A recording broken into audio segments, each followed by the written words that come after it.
Let's play Armored Core 6. 7 looks about right. Preset all the settings we wanted. And people call us... Our name is C4621, but most people just call us 621.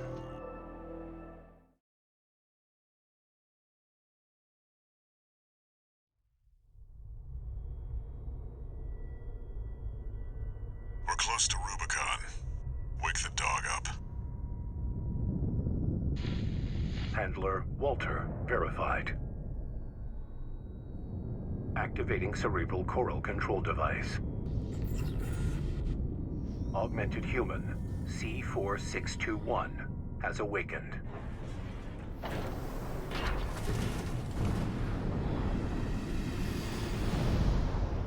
Time to get to work, 621. I'm powering down your entry capsule. On my signal.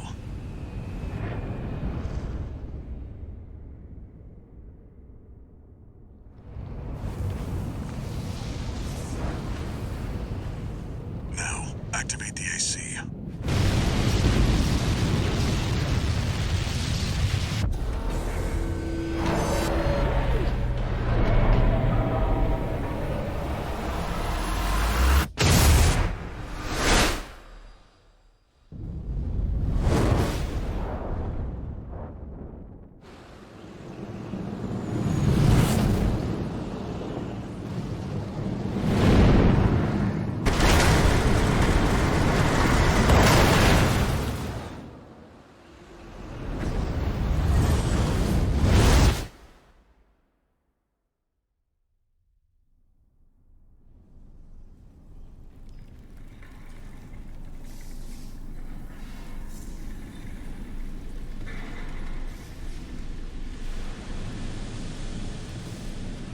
Descent to ISB 2262, Rubicon 3, complete. Your position is grid 135. Off target, but within permissible range. There's a catapult ahead. Use it to close the gap.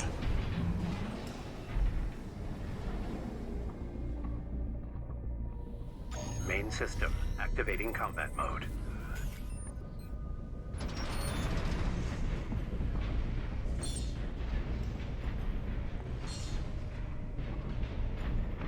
Unfortunately, we're going to have a forced tutorial here.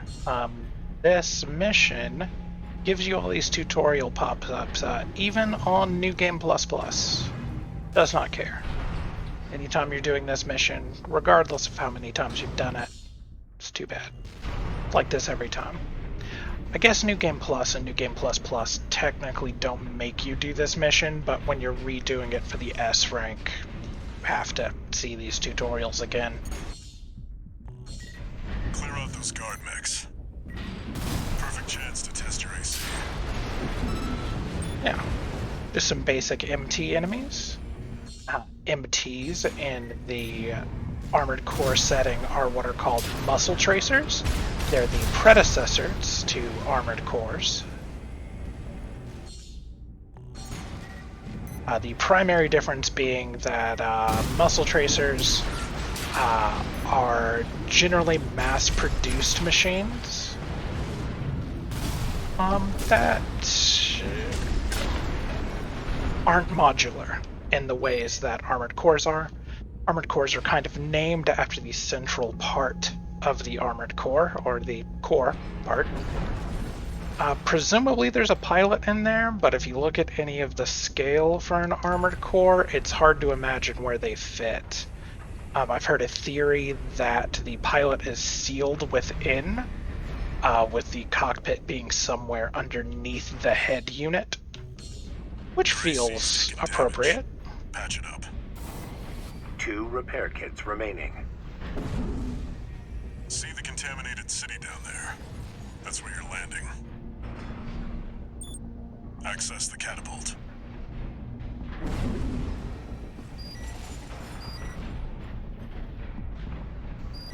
We're in one of the many grids surrounding Rubicon.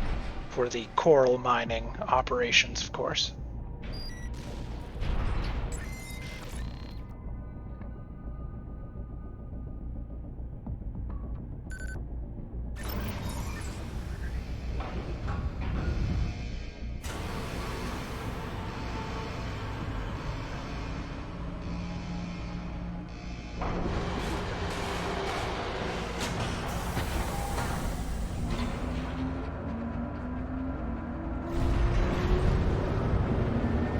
Time to fly, 621.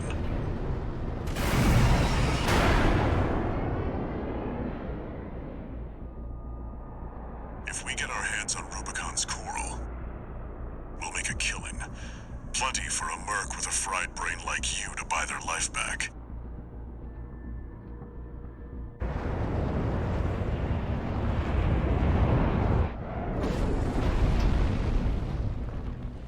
Enough chat, back to work. Scavenge the AC wrecks ahead and find a valid mercenary license. We're illegals here. You'll need ID to operate.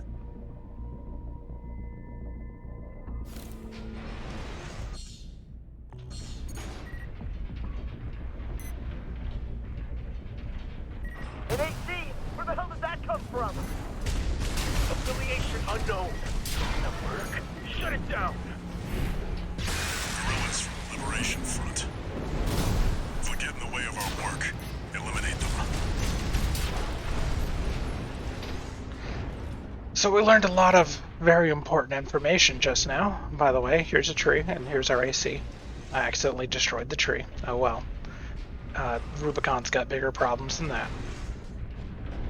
We're here illegally. We're not supposed to be here. And also, we've got a fried brain. The game never goes into detail exactly what is wrong with us. There is a scene later that heavily implies that we do have some degree of mobility outside of an armored core, but personally, I think we're probably basically paralyzed. It's also very easy to read this game as the protagonist not really being conscious very frequently when they're not actively on a mission. And personally, I think that's probably the case.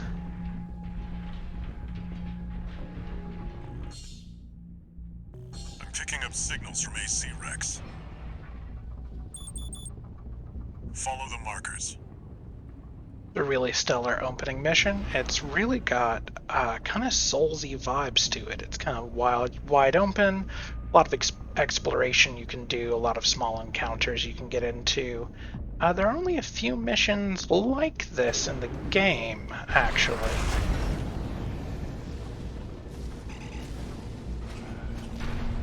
What I just did there was Assault Boost, which allows you to gain a great deal of forward momentum. It's got a few other properties that are very important to my playstyle.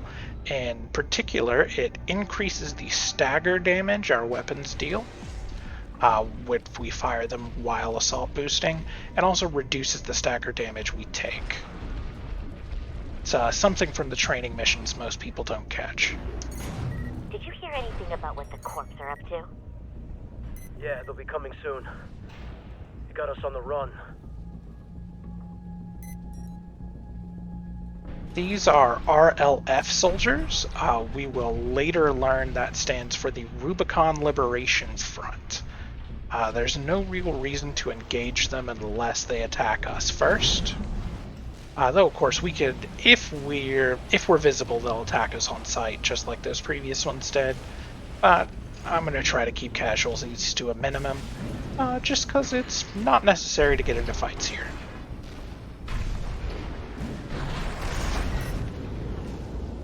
There! That's the AC from the report! Find out who they're working for.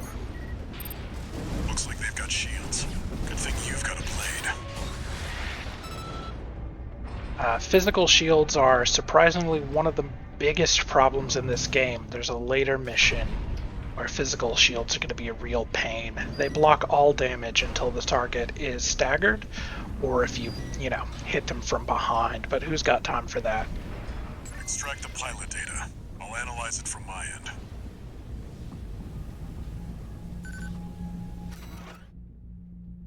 Got license code Thomas Kirk. License code extracted from an AC wreck in the contaminated city. Contains the pilot's registration data. Registration number RB18. Call sign Thomas Kirk. Rank 26E. Affiliation independent and license expired. This guy is so boring, he just uses his real name as his call sign. Wow. This one's already expired. Keep looking.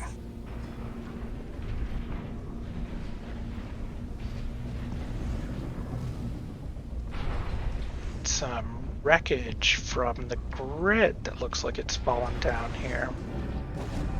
Unfortunate.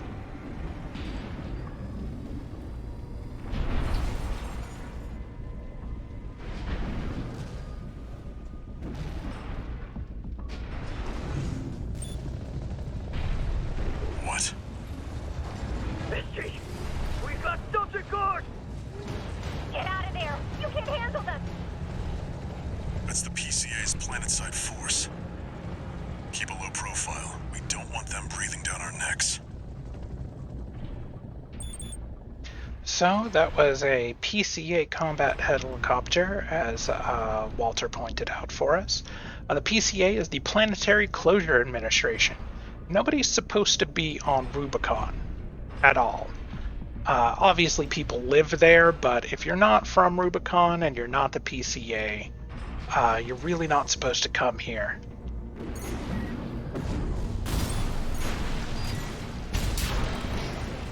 Sorry. Analyzing.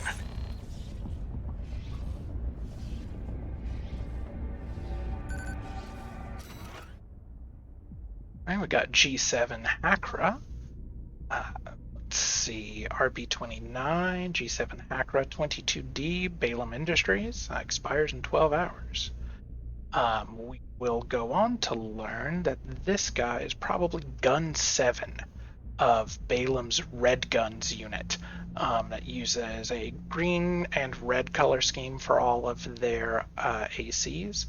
I think they're probably a reference to the Red Shoulders from the mecha anime. Oh god, now I can't remember the name. Jeez, I'm the worst. Votoms. They're from Votoms. How could I forget the name of Votoms? God, that's awful. Corp license. Easily traced. Forget it.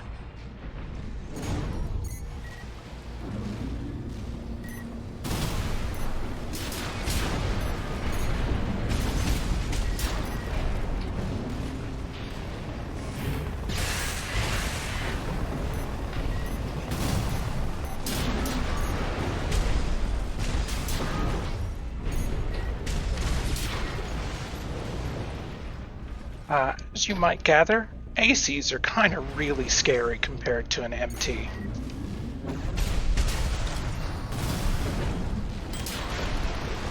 These MTs don't really stand any kind of chance against our AC. And this is not a particularly special AC. It's actually pretty weak.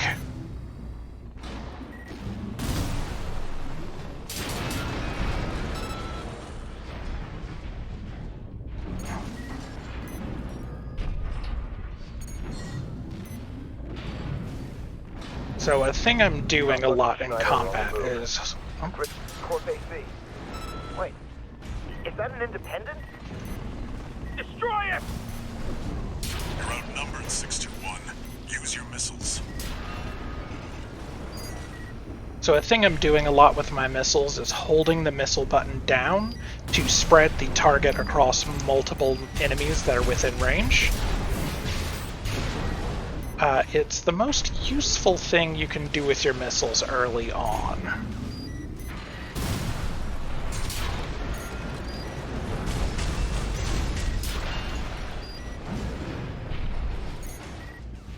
Oh, he survived. Good for him.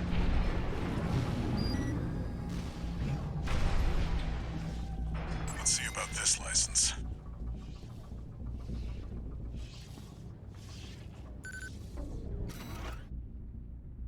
Got license code Monkey Gordo RB37, independent, no ranking.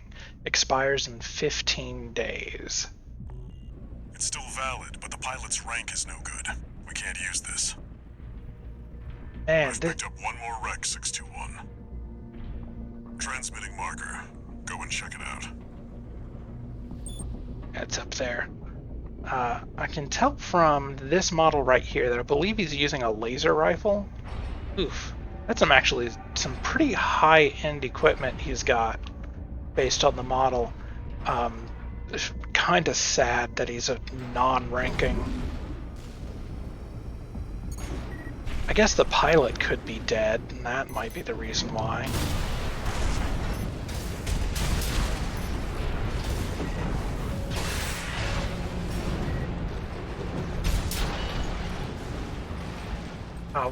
One of the things the game desperately wants you to learn in the first mission Use that vertical catapult to get some altitude.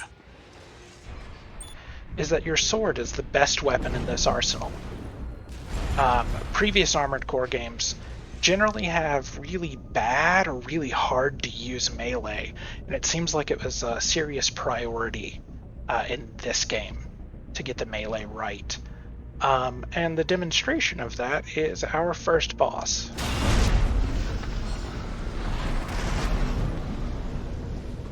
That's it. Try accessing the wreck. Armored Core 6 has a kind of unusual for the franchise focus on boss fights. I think it ultimately works out for the game. I really enjoy all the boss fights, even the ones that I got stuck on for hours. But it's definitely... there's definitely a series of rude introductions this game does.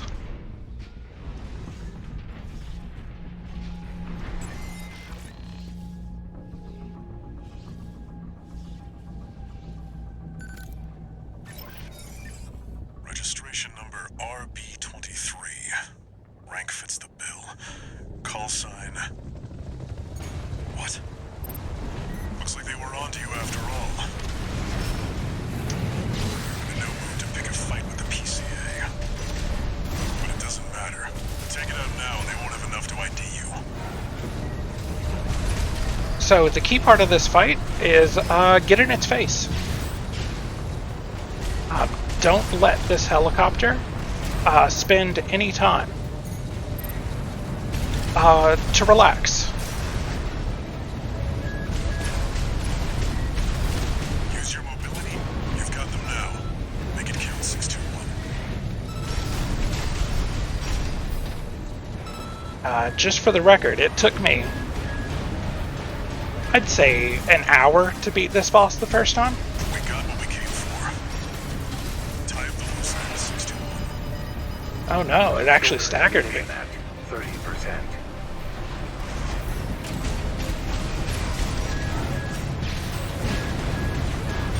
AP at 50%.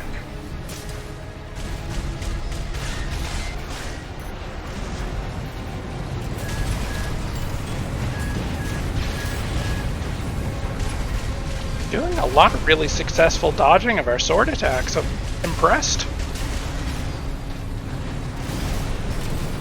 There we go.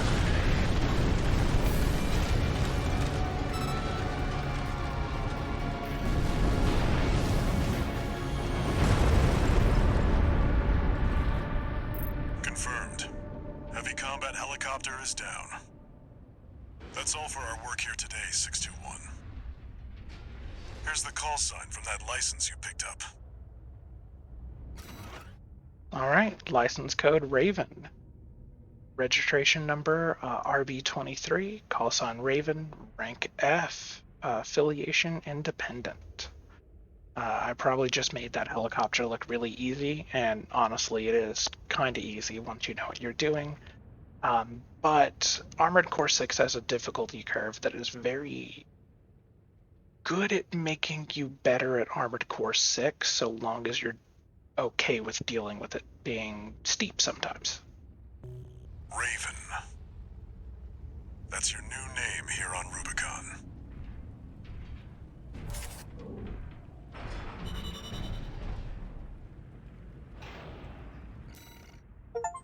Alright, that's a mission complete for illegal entry, the game's first mission. Coral, a sublime substance. Discovered on Rubicon, a planet on the frontier of developed space. For a time, coral was a revolutionary energy resource and data conduit, poised to transform human society by leaps and bounds. They called it the Fires of Ibis, a storm of flame that tore through the stars, leaving lethal contamination in its wake. Coral, the kindling, was thought to have been utterly consumed, forever lost. However, on Rubicon, the embers continued to burn. Humanity would inevitably return to stoke the